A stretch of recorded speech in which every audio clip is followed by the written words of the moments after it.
I thought I was rescuing a slave girl. Turns out I unleashed a hidden power asterisk.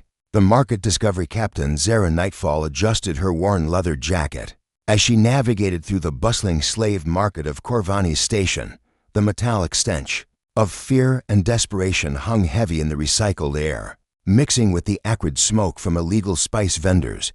She wasn't here by choice. Her ship, the starbound Phoenix, needed critical repairs, and the only mechanic willing to work on her outdated vessel operated from this lawless sector. Fresh stock from the outer colonies, a gruff Thraxian merchant bellowed, his forearms gesturing wildly at a row of cages. Humans, Zolonians, even a rare crystalline from the ice worlds. Zara kept her head down, trying to blend in with the crowd of buyers and gawkers. Her reputation as a smuggler preceded her in most civilized systems. But here in the Rim territories, anonymity was her greatest asset. She'd learned long ago that drawing attention in places like this usually ended with plasma burns or worse. That's when she saw her dot in the furthest cage. Pressed against the back wall, as if trying to disappear entirely, sat a young woman unlike anyone Zara had ever encountered. Her skin held an ethereal luminescence, shifting between pale silver and soft blue depending on the harsh overhead lighting. Delicate features were framed by hair that seemed to capture and reflect light like spun star silk, but it was her eyes that stopped Zara. Cold, deep violet orbs that held intelligence, defiance, and something else, power. The girl wore tattered clothing that had once been elegant, and around her neck sat a collar that pulsed with an ominous red glow. Every few seconds, she would wince as if in pain, her luminescent skin flickering like a dying star. "That one's not for sale," came a gravelly voice behind Zara. She turned to face Grimlock Voss, a notorious flesh trader whose reputation for cruelty extended across 3 sectors. His cybernetic eye whirred as it focused on her face. "Captain Nightfall, isn't it? Heard you were looking for passage through the nebula maze." "Just browsing," Zara replied coolly, though her hand instinctively moved closer to her concealed blaster. "What makes her so special?" Voss's organic eye gleamed with greed. "Found her drifting in a life pod near the shattered rings. That collar keeps her manageable. Without it, well, let's just say my last 3 holding facilities are now crater glass." Zara's pulse quickened. She'd heard rumors of individuals with extraordinary abilities, remnants of genetic experiments from the old wars. Most were myths, but the evidence sat 20 feet away, radiating an otherworldly presence that made her skin tingle. "How much?" The words escaped before she could stop them. Voss laughed, a sound like grinding metal. "Even if she were for sale, you couldn't afford her. The hegemony wants her alive for their research divisions. I'm just keeping her fresh until pickup." The girl's violet eyes suddenly locked onto Zara's. For a moment, the market noise faded, and Zara felt something brush against her mind, not invasive, but pleading. A silent cry for help that resonated deeper than sound or sight. 200,000 credits.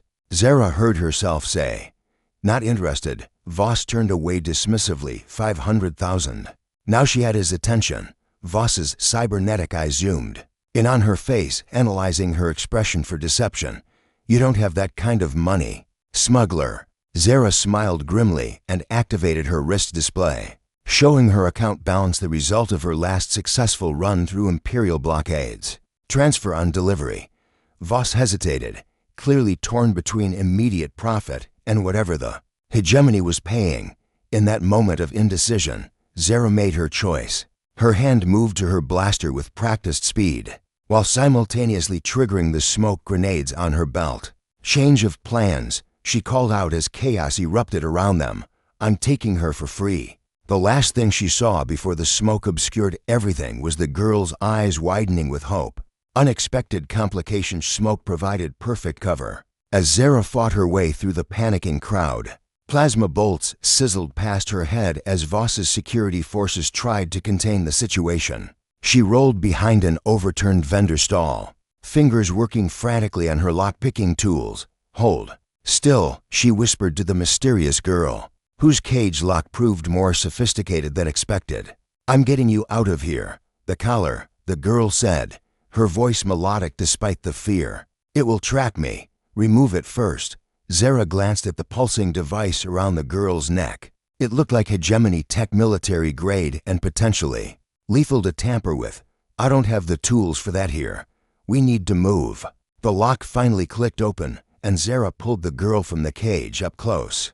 She was even more extraordinary. Her skin felt warm to the touch, and wherever their hands made contact, Zara felt a strange tingling sensation, as if electricity was passing between them. I'm Zara, she said, keeping low as they moved toward the market's emergency exits. Lyrale. The girl replied, then stumbled as the collar pulsed brighter. But I don't think that's my real name.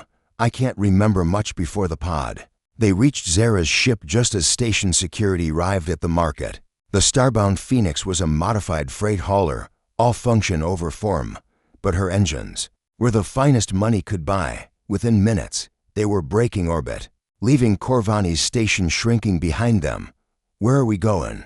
Lyrale asked, settling into the co-pilot's seat with graceful movements that seemed almost fluid. For normal human anatomy, my ship has a medical bay, Zara replied, punching coordinates into the navigation system. Let's see what we can do about that collar. The medical scanner revealed disturbing details. The collar wasn't just a restraint, it was actively suppressing something. In Lyrale's neural pathways, energy readings fluctuated wildly around her, and the ship's sensors detected power signatures that shouldn't exist in any known biological entity. This is beyond my expertise, Zara admitted, studying the readouts. But I know someone who might help. Dr. Kevlin Torch on Meridian Prime. He's the best cybernetic surgeon in the Outer Rim. You're taking a considerable risk for someone you just met, Lyrale observed, watching Zara's reflection in the medical bay's metallic surfaces. Why? Zara paused, considering the question. The rational answer was that she'd always been a sucker for lost cousins. But something about Lyrale called to her on a deeper level, stirring feelings she'd buried after too many betrayals and heartbreaks. Because everyone deserves freedom, she said finally. And because looking at you in that cage made me remember why I became a smuggler in the first place. Lyrale moved closer, her violet eyes searching Zara's face. You're not just a smuggler, are you? There's something else. Before Zara could answer, the ship's proximity alarms began shrieking. The tactical display showed 3 hegemony interceptors dropping out of hyperspace directly ahead. Impossible, Zara breathed. They couldn't have tracked us this quickly. Lyrale's expression darkened. They're not tracking the ship, they're tracking me. The collar round her neck pulsed faster, and the ship's lights began to flicker. I'm sorry, Zara. I should have warned you. The collar isn't just suppressing my abilities, it's broadcasting my location. What abilities? Zara demanded, but Lyrale was already standing, her skin beginning to glow with that strange inner light. The kind that destroyed 3 holding facilities, she said, echoing Voss's words. The kind that make people afraid. The hegemony ships opened fire, energy blasts hammering the Phoenix's shields. Zara threw herself into the pilot's seat, her hands flying over the controls as she initiated evasive maneuvers. Hold on, she shouted. But when she looked back, Lyrale was floating 3 feet off the deck, her eyes now blazing with violet fire. No more running, Lyrale said, her voice carrying harmonics that made the ship's hull vibrate. No more hiding. The collar round, her neck cracked, sparks flying as something inside her fought against its constraints.